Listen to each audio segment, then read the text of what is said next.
ধন্যবাদ। আজকে আমরা ঈদগাহ ঐতিহ্যবাহী শাহী ঈদগাহ কমিটির সদস্যবৃন্দ এবং সিলেটের মেট্রোপলিটন পুলিশ কমিশনার, সিলেটের জেলা প্রশাসক এবং আমাদের সাংবাদিক ভাইরা আমরা এই পর্যন্ত নামাজের জন্য সম্পূর্ণ প্রস্তুত রয়েছি। আমাদের সব কাজ ইতিমধ্যে সম্পন্ন। আশা করি বৃষ্টি যদি না হয় তাহলে তো এখানে বৃষ্টি হলেও জামাত হবে, কিন্তু আমরা আমাদের সব ব্যবস্থা রেখেছি।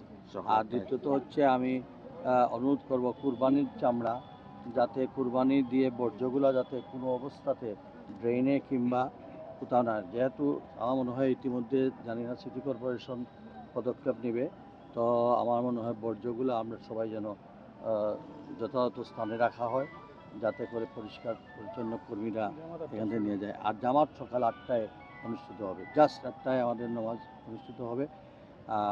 আমরা এই পর্যন্ত আমরা মনে হয় সব কিছু প্রস্তুত সম্পূর্ণ। আমাদের নির্ধারিত বন্দর বাজার আমরা কেন্দ্রীয় জামে মসজিদের খতিব উনি আমাদের ইমাম পাবেন, আর ইমাম জামে মসজিদের ইমাম সাহেব নামাজ পড়বেন। দেশবাসী এবং নগরবাসী সবাই আমাদের মহান রব্বুল আলামিনের কাছে মুসলিম উম্মার জন্য, বিশেষ করে ফিলিস্তিনি, ইরান সহ সমগ্র বিশ্বের মুসলমানদের জন্য দোয়া করবেন। দেশের জন্য খাস করি আল্লাহ তাআলা যেন আমাদের দেশটাকে শান্তির দেশে পরিণত করেন।